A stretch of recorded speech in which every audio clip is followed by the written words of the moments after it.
What is the difference between fiberglass and FRP? They have different definitions, different characteristics, different uses. FRP is actually a composite material. FRP is like reinforced concrete, and fiberglass filaments are like hard steel bars in concrete. Glass fiber is an inorganic non-metallic material with excellent performance, and its main component is silicon dioxide. The characteristics of glass fiber are good insulation, strong heat resistance, good corrosion resistance, and high mechanical strength. Glass fiber has become an indispensable raw material for construction, transportation, electronics, electrical, chemical, metallurgy, environmental protection, national defense, and other industries. FRP is fiber-reinforced plastic, which is generally reinforced plastic with glass fiber or its products as reinforcement. The characteristics of FRP are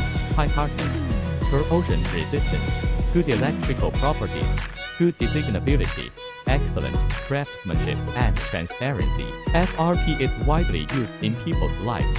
People use it as window glass, which can not only block the ultraviolet rays in the sun, but also make the room bright, and make various sturdy and durable daily necessities, such as bathroom utensils, kitchen utensils, toilet utensils, etc.